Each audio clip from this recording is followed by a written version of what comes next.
I think that about 15 years ago, RAM memory was something very popular. In fact, most people who knew nothing about technology were guided by the amount of RAM to define how good a computer was. For example, if back in its time you had 4 gigabytes of my God, people believed you had a $10,000 computer. This led to RAM marketing expanding to cell phones, and nowadays people talk a lot about virtual IM, which is a total scam.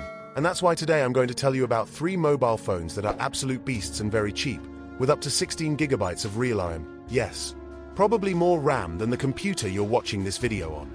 And if you want to get to know them, I invite you to stay right here. And let's get started with this. I think all of us at some point have fallen for that myth that the amount of RAM was what determined how powerful a PC, a mobile phone, or anything else was. Nowadays even refrigerators have RAM. But no, the fact that your fridge has 16 gigabytes of RAM and RGB lighting doesn't make it a gaming device. Returning more to the idea of the video, 3 very cheap mobile devices with up to 16 gigabytes of real RAM might sound outrageous, but it's not. And above all, the last one is going to surprise you a lot. The first phone on this list is the EE.UU Z60s Pro. A phone launched in July of 2024, and it was precisely last year when I highlighted this mobile device the most because I thought it maintained an excellent cost-benefit ratio. In Mexican stores, you could get it for around $350 to $400, a price that isn't the cheapest in the world, but it is accessible, especially considering the highly competitive features this EE.UU Z60s Pro had. But in case you don't know them, let me go over them again. The first thing that catches your eye about this EE.UU Z60s Pro is its design, which looks more like a professional camera than a mobile device, without skimping on the bezels of its screen either, which are extremely thin. That said, its certification and resistance to water and dust is only IP52, which from my point of view is very poor. However, for the price this mobile device has, there really isn't anything we can ask it to do more. The build materials are also very good, mostly metal and glass in some areas, premium materials you wouldn't expect in this price range. Obviously, when it comes to RAM and internal storage configuration, we not only have 16 gigabytes of real RAM and 512 gigabytes of real internal storage, but also a more basic 12 gigabytes by 256 gigabytes version and one with up to 16 gigabytes of RAM paired with over 1000 gigabytes of internal storage. Yes, 1 terabyte of LPDDR5X RAM and UFS 4.0 storage that isn't expandable via microSD. But that shouldn't be a problem when you have 512 gigabytes or 1 terabyte of space on the device, accompanied by the Snapdragon 8 Gen 2 as the mobile platform. And I think we can all agree that the Snapdragon 8 Gen 2 is a processor we all have affection for. It was very reliable, it doesn't fry your fingers as much when you push it to the limit, and I think it's one of the most balanced ones, plus it powered the largest number of mobile devices out there. With over 1,700,000 points on AnTuTu, it remains a very relevant and capable processor even today. Although heading into the following year it might drop into the upper mid-range category rather than flagship. Even so, that's more than enough power for most users, and trust me, the performance is going to be one of the aspects that surprises you the most with this EE.UU Z60s Pro, just as its screen will also surprise you. Not only because it's huge at 6.8 inches with an AMOLED panel, but because it has up to 2K resolution, 120Hz refresh rate, HDR10+ certification, and 10-bit color depth. That said, as a negative point, it could be the low brightness this panel offers, since its maximum brightness only reaches 1000 nits. For an AMOLED screen, we might expect a bit more, but again, this phone has details that could be improved, yet nothing that would really make you say, I'm not buying this phone because it's garbage. As for battery capacity, we have a standard 5100 mAh, just like the fast charging at 80W, which sounds low, although it's pretty standard nowadays, with reverse charging support but no wireless charging. And unlike what happens in most budget phones, this EE.UU Z60s Pro doesn't skimp on the camera sensors, featuring 3 rear sensors, with a 50-megapixel main one and the 50-megapixel ultra-wide that also doubles as a macro lens standing out the most. Although we obviously can't overlook the telephoto lens, which I just think lacks more megapixels since it's only 8 megapixels. Of course, it has optical image stabilization and the ability to record video in 4K. The photos on this phone are quite good, especially considering the price range it's in and that it's a phone more focused on giving you a ton of power and other features while cutting corners on the camera sensors. It's really surprising that, for its competitive price, they didn't skimp even more on the camera sensors. Plus, the brand commits to updating the operating system for up to 3 years.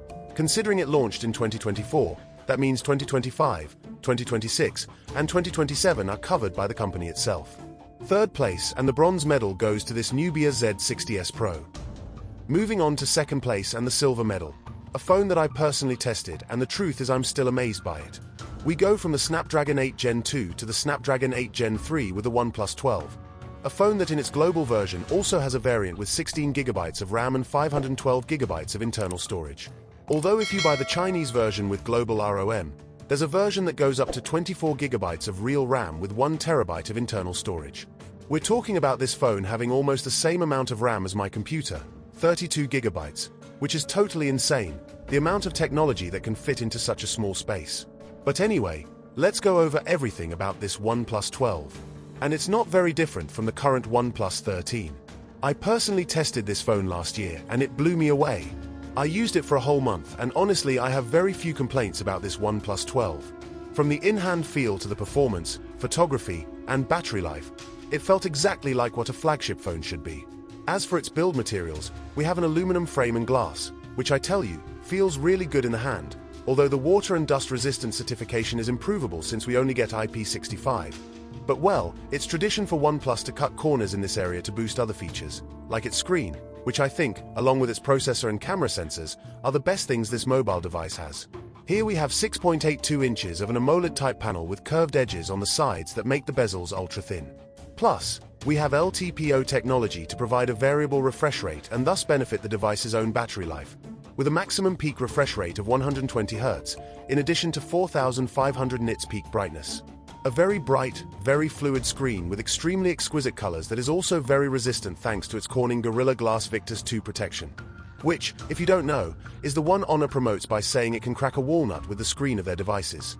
So you know, come December, buy the OnePlus 12 and start cracking walnuts for your whole family with the phone screen. Now, with that amount of RAM and internal storage of the LPDDR5X and UFS 4.0 type, which also isn't expandable via microSD, it comes paired with a Snapdragon 8 Gen 3, as I mentioned, a processor that's also very good even today, scoring over 2 million points on AnTuTu and handling practically everything, even emulation of pretty heavy console games. Being from Qualcomm, you already know we get better network connectivity, battery efficiency thanks to image processing, and above all, overall performance and app compatibility. Plus, that 16GB RAM and 512GB storage version really takes full advantage of such a powerful processor. And again talking about Oxygen OS, OnePlus's customization layer delivers an extremely optimized and fluid performance. 3 or 4 years can pass and this phone will still be running wonderfully. 5400 mAh is the battery capacity with 100W fast charging speed and several compatibilities. Compatibility with bypass charging to pass current directly to the device without charging the battery so it doesn't degrade. Compatibility with wireless charging reaching up to 50W in this charging method.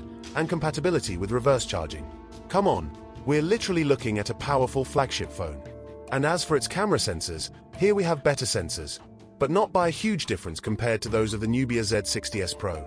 The 3 sensors stand out: the standard 50-megapixel one, the 48-megapixel ultra-wide that also doubles as a macro lens, and the 64-megapixel telephoto.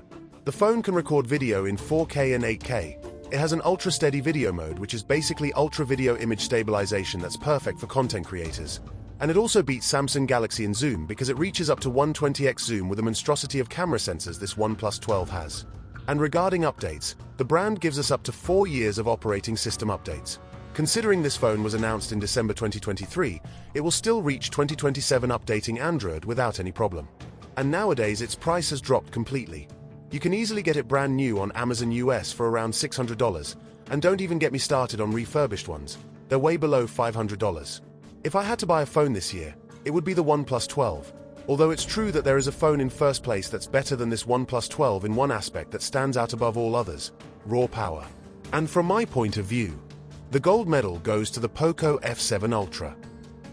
Not only because it's more powerful, but also because it's cheaper and easier to get. Nowadays you can find it for up to $550 brand new in its 12256GB storage version. The 16GB RAM with 512GB one, which is the one I'm talking about in this video, is a bit more expensive, but it's still very relevant today. Considering that the Poco F7 Ultra has better certification than the OnePlus with IP68, very similar build materials like metal and glass, and a screen that, although inferior, is still very good. 6.67 inches with an AMOLED panel, also 2K resolution, 12-bit technology, 3200 nits maximum brightness, and up to 120Hz refresh rate. Although here we don't have an LTPO panel, which directly affects the device's battery autonomy, as well as the incredible power consumption of its processor, which is the Snapdragon 8 Elite, the most powerful thing that existed until just a few weeks ago when the one with Snapdragon 8 Elite in 5 came out.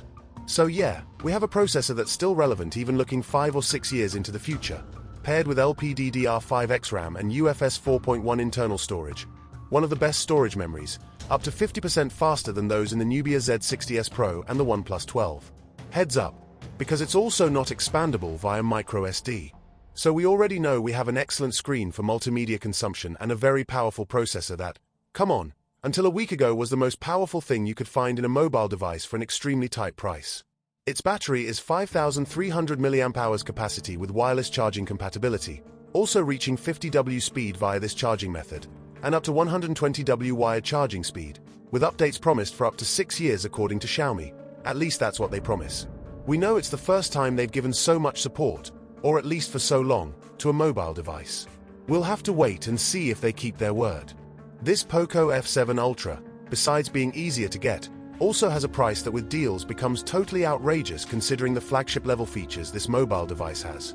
The Snapdragon 8 Elite, a very good battery, and an exquisite panel aren't everything.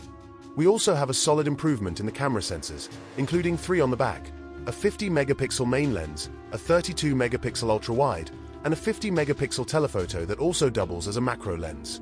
Obviously, we can record videos up to 8K, though the most common is 4K, and it has optical image stabilization. Even though they are better camera sensors than previous generations, they still lag a bit behind those of the OnePlus 12 and the Nubia Z60S Pro, though, man, for the price range they're quite acceptable. I feel like the Poco F7 Ultra is already a worthwhile option. For those who don't know, not long ago I put it in my top of worst phones because it was way too expensive, hovering around $750, a Poco phone. You know, the kind of people who can afford to spend $750 on a mobile device don't do it on a poco phone. And that was one of the aspects I criticized the most about this mobile device. But for $550 or even $580, it's a pretty tempting option.